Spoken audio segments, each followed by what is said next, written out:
நேயர்களே,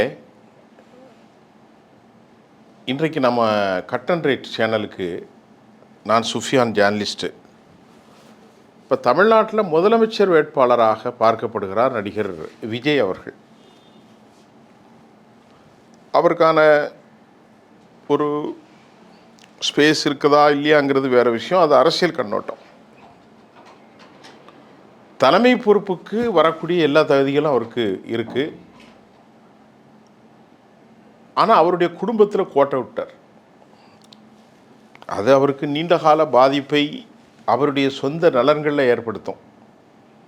இரண்டாவது, உடனடியாக அவர் பயணிக்கிற அந்த துறையில் அவரை நம்பி வாக்களிக்கக்கூடிய கோடானு கோடி லட்சக்கணக்கானுக்கு மேற்பட்ட வாக்காளர்களுடைய மனோநிலை எவ்வாறு இருக்கும்? என்ன பேசுகிறீங்க அப்படின்னு நீங்கள் கேட்டிங்கன்னா, அவருடைய மனைவி சங்கீதாவை அவர் விவாகரத்து செய்தது பேசி முடிக்கப்பட்டு அதற்கு இழப்பீடாக 35 கோடி ரூபாயை அவர் கொடுக்கப்பட வேண்டும், கொடுத்து விட வேண்டும்.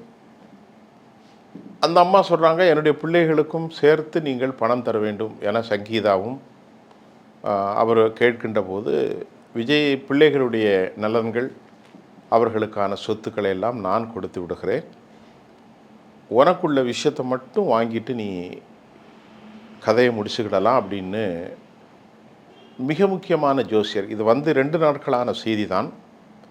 மிக முக்கியமான ஜோசியர் மும்பையிலிருந்து வந்து சென்னையில் ஒரு பிரபலமான ஹோட்டலில் இரவு அமர்ந்து பேசி அதற்கான தீர்வை அவர்கள் எடுத்து விட்டதாகவும், முறைப்படி இந்த தேர்தலுக்கு பிறகு செங்கல்பட்டினுடைய கோர்ட்டில் அவர்கள் அதை தாக்கல் செய்து அதற்கான தீர்வை பெற்று அவர்கள் நல்ல முறையில் பிரிந்து போகிறார்கள் என்ற செய்தி உறுதியாகிருக்கிறது. இதற்கு முன்னால் அவர் சொன்னார், இவர் சொன்னார் அப்படியெல்லாம் இல்லாமல் இது உறுதியான செய்தியாக அது இப்பொழுது களத்தில் வந்திருப்பதை நாம் சற்றேறக்குறை நாம் உறுதி செய்யக்கூடியதாக இருக்கிறது. இப்போது அவருடைய ரசிகைகள்லாம் கேட்டாங்க, மேஸ்திரி 3 பொண்டாட்டி வைக்கும்போது அண்ணனுக்கு என்ன தகுதி இல்லையா அப்படின்னு ஒரு ரசிகை. இன்னொரு பெண் என்ன சொல்கிறா, எனக்கு புருஷனை விட எனக்கு அவரை தான் பிடிக்கும். இப்படியெல்லாம் கண்மூடித்தனமான பக்த கோடிகளை வாக்காளர்களாக அவர் பெற்றிருக்கிறார். சரி, அது சினிமாக்காரர்களுக்கென்று ஒரு அப்படி இருக்கத்தான் செய்யும். அதை தாண்டி இப்போ நாம் பேச போகிறது, இப்போ அவருடைய பையனுக்கு சஞ்சய் விஜய், அவர் பொண்ணு ஒன்று, 2 பிள்ளைகள்லாம் திருமண வயதுக்கு வந்துட்டாங்க. இப்போ திருமணம் கிட்டத்தட்ட 25 ஆண்டுகளுக்கு முன்பு நடந்திருந்தாலும் அவர்களெல்லாம் இப்பொழுது ஒரு திரைப்படத்துறையிலே ஒரு நடிகராக, இயக்குனராக பரிமளிக்கக்கூடிய அளவில் அவங்க பிள்ளைகள் பெரிய பிள்ளையாயிட்டாங்க. அவருடைய பெண் பிள்ளையும் கூட திருமணம் செய்யக்கூடிய வயசில் வந்துச்சு.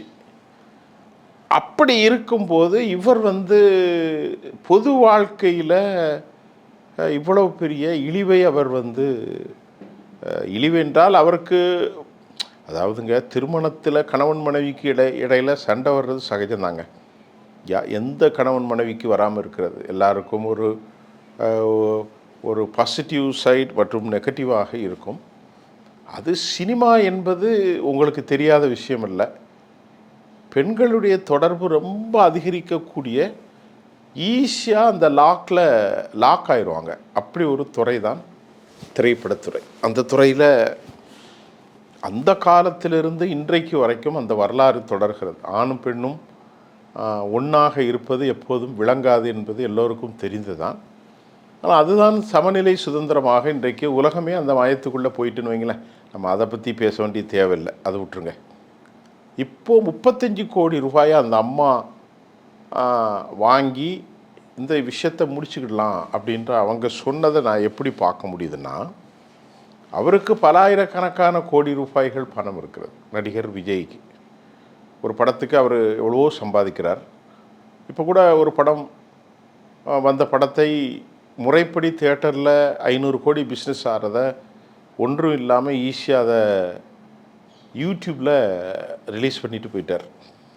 அப்போ அவருக்கு பொருளாதாரம் அவ்வளோ வலிமையாக இருக்கிறது, அவருக்கு பின்னணி அவ்வளோ வலிமையாக இருக்கிறது. இப்போ பணம் அவருக்கு ஒரு பெரிய பிரச்சனையே அல்ல. அவரை சுற்றி பெரிய பணக்காரர்கள், ஜாம்பவான்கள், ஆளுமைகள், அரசியல் தலைவர்கள், அரசாங்கங்கள், அதிகார மையங்களும் கூட அவருக்காக காத்திருக்கிறது. இப்போ இங்கே என்னன்னா, அவர் பொண்டாட்டியையும் பிள்ளையும் கோட்டை விட்டுட்டார். வாழ்க்கை என்பது பணத்தாலோ அதிகாரத்தாலோ கட்டமைக்கப்படுவது அல்ல. அது எந்த நிலைக்கும் அது உருப்படவும் செய்யாது. வாழ்க்கை என்பது, மீண்டும் சொல்கிறேன், பணத்தாலே அது கட்டமைக்கக்கூடியது அல்ல. வாழ்க்கை என்பது மிகச் சிறந்ததொரு பரிணாமம். உலகத்தில் எல்லாவற்றையும் விட நமக்கு கிடைக்கக்கூடிய பேரின்பம் கணவன் மனைவி குழந்தைகள் தான். மற்றதெல்லாம் அழுத்து விடும். எப்போதும் மனிதன் கடைசியில் ஓய்ந்து சளிந்து அப்படியே தளர்ந்த நிலையிலும் கூட அவனுடைய வீட்டுக்கு போய் ரெஸ்ட் எடுக்க தான் பார்ப்பான். காலையிலே ஒரு துறைக்கு வருகிறான், அலுவலகமாக இருக்கலாம், அவருடைய ஆஃபீஸாக இருக்கலாம். அவன் மாலை எல்லோரும் அவர்கள் வீடுகளுக்குத்தான் செல்வார்கள். அங்கு தான் அவர்களுக்கு அமைதி கிடைக்கும். அங்கு தான் அவர்களுக்கு சுகதுக்கங்களை நாம் பேசி தீர்த்து கொள்ள முடியும். யாரும் வேலையை முடிச்சோன்னா ஆஃபீஸுக்கு போக மாட்டான். என்னுடைய நண்பர்களை போய் பார்த்துட்டு வரேன், நீ அவனுமே போக மாட்டான். எல்லோருமே அவர்கள் வேலையை பார்க்கக்கூடிய ஸ்கூல் ஜோனாக இருந்தாலும் சரி, தொழில் ஜோனாக இருந்தாலும் சரி, மருத்துவமனைகளாக இருந்தாலும் சரி, அரசாங்கத்தினுடைய அதிகார மையங்களாக இருந்தாலும் சரி, இல்லது பஸ் கார் டிரைவிங்கில் பயணிப்பவர்கள், டிரைவர்ஸ், மிகப்பெரிய ஜாம்பவான்கள், அரசியல் தலைவர்கள், பேச்சாளர்கள், சினிமா துறை, எல்லாரும் இரவாகிவிட்டால் தங்கள் வீடுகளுக்கு செல்லணும், மனைவி மக்களை பார்க்கணும். இதில் ஒரு அவ்வளவு இன்பம் இருக்கிறது, பிள்ளைகளோட பேசுகிறது. ஆனால் இன்றைக்கு இவர் அதை இழந்து விட்டார். அவனுக்கு எந்த காலத்திலும் அது கிடைக்காது. 53 வயசு, 54 வயசு ஆயிற்று. நல்ல பெரிய பிள்ளைகளோடு இன்றைக்கி இவ்வளோ அதிகாரம் கிடைத்திருக்கிறது. தமிழ்நாட்டில் ஒரு சிஎம் கேண்டிடேட்டாக அவர் நிற்கிறார். ஆனால் அவருடைய வாழ்க்கை பொக்கா போய்விட்டது, அர்த்தம் இல்லாமல் போய்விட்டது. அப்போ ஒரு ரசிகராக அந்த பெண் உன்னை காதலிச்சிங்க.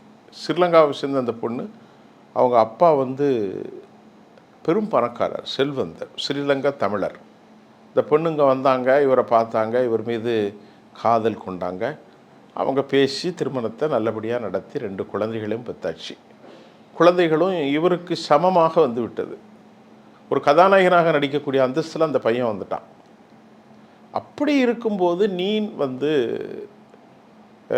உங்களுக்குள்ள தப்பு இருக்குது. நீ பல பெண்களோடு தொடர்பு இருக்கலாம், இல்லை என்று நமக்கு அது தெரியாது. திரைப்பட நடிகையோடு இல்லீகல் அஃபேர் இருக்கலாம், அதுவும் நமக்கு தெரியாது. ஆனால் அது குறித்து அந்த அம்மா கேள்வி எழுப்பியிருக்கலாம், அந்த அம்மா சந்தேகப்பட்டிருக்கலாம், அந்த அம்மா நேரில் கூட பார்த்துருக்கலாம், ஸ்பை வச்சு கூட பிடிச்சிருக்கலாம். எது எப்படியோ நீ இப்போ அவங்க கூட பேசி ஒரு சமாதானத்தை ஏற்படுத்தி உலகத்திற்கு நீ நல்ல ஒரு மனுஷனாக இருந்திருந்தா உங்களுக்கு இந்த கெதி வந்திருக்காது. இப்போ இன்றைக்கி அவலமான ஒரு கெதி.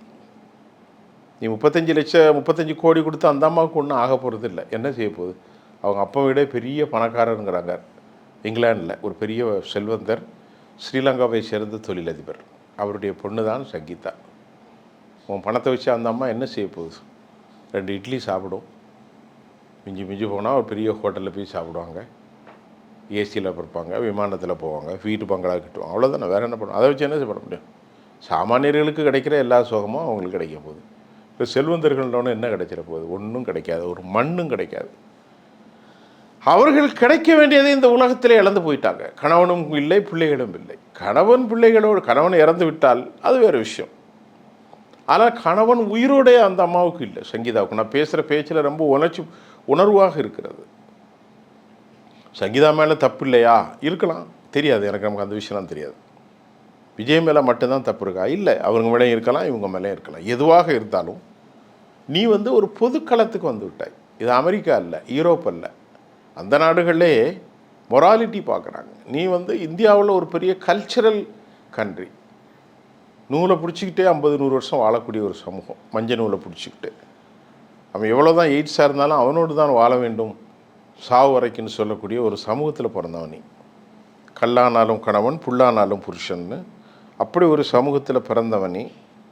ஆனால் நீங்கள் இந்த மாதிரி ஒரு அவநம்பிக்கையான செயல்களை செய்தது எந்த விதத்திலும் ஏற்றுக்கொள்ள முடியாது. இது மிகுந்த ஒரு மோசமான செயல்பாட்டின் விளைவு. இப்போது அது மட்டும் இல்லாமல் செஞ்ச தவறு ஒன்று நடந்துச்சு. அதையோடு சொல்லிவிட்டு நம்ம முடிவுக்கு வந்துடலாம். எந்த ஒரு தனி மனிதனுக்கும் தனி உரிமைகள் உண்டு. அதை பற்றி யாரும் கேட்க மாட்டாங்க. அவன் சினிமாக்காரனாக இருக்கிறான், ஈசிஆர் பங்களாவில் போய் யாராவது திரைப்பட நடிகையை கூட்டு போயிட்டு கள்ளத்தனமாக உற வச்சிருக்கிறான், அதெல்லாம் கேட்கப்படாது. ஆனால் நீ பொது வாழ்க்கைக்கு வந்துட்ட. பொது வாழ்க்கைக்கு வந்த பிறகு உன்னுடைய மனைவி கோர்ட்டில் அவங்க ஃபைல் பண்ணியிருக்கிறாங்க. ஷி ஹேட் புட்டப், அவங்க எல்லாம் வைத்திருக்கிறார்கள். கிரீவன்சஸ், உன்னுடைய வாழ்க்கையினுள்ள சில மனக்குறைகளை கோர்ட்டில் சொல்லியிருக்கிறாங்க. அவங்க கொடுத்த அந்த அஃபிடாவிட்டோ, அந்த ஃபைல், அந்த பெட்டிஷன், அந்த புகார், விச் ஒன் மேபி எதுவாக இருந்தாலும் இந்த documentation under scanner, under judicially ப்ராசஸில் இருக்கும்போது நீங்கள் என்ன செய்யணும்? வெயிட் பண்ணணும். அதனுடைய தீர்ப்பு என்ன, அதனுடைய சமாதானம் என்ன, அதனுடைய நிலைகள் என்னென்று. இப்போ அப்படி சொல்கிறாங்க. அதுக்கு இடையில் ஒரு சமாதானம் வரலாம். ஆனால் நீ அதுக்கு இடையில் சம்மந்தமே இல்லாமல் ஒரு சினிமா நடிகை திரிஷா, அந்த நடிகையை கூட்டுட்டு போயிட்டு 2 பேரும் ஒரே மாதிரி காஸ்டியூம், நீங்கள் போடுற விஜய் போடக்கூடிய அதே ஷர்ட், கல்பாச்சி ஏதோ ஒரு ப்ரொடியூசருடைய கல்யாணத்துக்கு அதே ஷர்ட்டு, அதே வேஷ்டி, அந்த அம்மா அந்த பொண்ணு பேர் என்னது திரிஷா, அதுவும் சேரீ கட்டி அதே கலரில் ஒரே காரில் போய் இறங்குனீங்கன்னா என்ன செய்தியை சொல்ல போகிற? நீ உன்னுடைய குடும்பத்தில் ஒன்றை நம்பி வந்த பெண்ணுக்கும் நீ ஒழுங்காக நடக்கலை. சரி, நீங்கள் நடக்கலைங்கிறதை தாண்டி உங்களுடைய பெத்த பிள்ளைகளுக்கு எவ்வளோ கண்ணிய குறைவு பாருங்கள். நான் அது சொல்கிறது, விஜய் மீது எனக்கு அவர் நாளைக்கு அரசியலில் ஜெயிக்கலாம், முதலமைச்சராக வரலாம், அதெல்லாம் நமக்கு தெரியாது. ஆனால் நீங்கள் ஒரு தனி மனிதனில் உங்கள் பையனுக்கு எவ்வளோ அசிங்கமாக இருக்கும். உங்கள் அம்மாவை இப்படி சொல்லிவிட்டு அவர் இப்படி ஒரு சினிமா நடிகையோடு சேம் மேட்சிங்காக ட்ரெஸ் எடுத்து ஒரு காரில் போய் நின்னா பொம்பளை பிள்ளைக்கு என்ன ஒரு அவமானம் வரும்? கொஞ்சம் யோசிப்பாருங்க. அப்போ இப்படிப்பட்ட தலைவர்கள் தான் நம்முடைய இளைஞர்களுக்கு பின்னால் தலைமை தாங்கக்கூடிய ஒரு அவமானகரமான சூழல் இருக்குது. அவ்வளோ அரசியல்வாதியும் அப்படி தான் இருக்கிறான். அவனுக்கு பின்னாடி ஒருத்தன் அப்படி தான் இருக்கான். அவனுக்கு முன்னாடி நிற்கிற ஒருத்தன் முழுக்க ஏராளமான தவறுகளை செஞ்சு கொலை கேஸு அந்த கேஸுன்னு மாட்டியிருக்கான். இப்போ யாருக்குப்பா ஓட்டு போட முடியும்? அதெல்லாம் எங்களுக்கு தெரியாதுப்பா.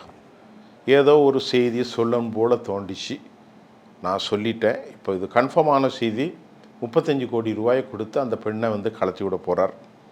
எலெக்ஷனுக்கு பின்பு கோர்ட்டில் அது 2 பேருமே டிவோர்ஸ் கொடுக்குறாங்க. இணைந்த உள்ளங்கள் இணைந்தே பிரிகிறது, அப்படி எடுத்துக்கிடலாம். இந்து மத சட்டம்தான் அவர்களுக்கு அப்ளிகபிள் ஆகும். ஏன்னா அவர் கத்தோலிக்க கிறிஸ்தவர். அவர்களுக்கு வேதாகமத்தின் புதிய சட்டங்கள் எல்லாம் இல்லை. கடவுள் இணைத்ததே மனிதன் நீக்க கடவான், தேவன் இணைத்ததே மனிதன் நீக்க கடவான், இவ்வளோதான். தேவன் இணைத்ததை இவரே பிரிச்சிட்டாரு, அவ்வளோதான்.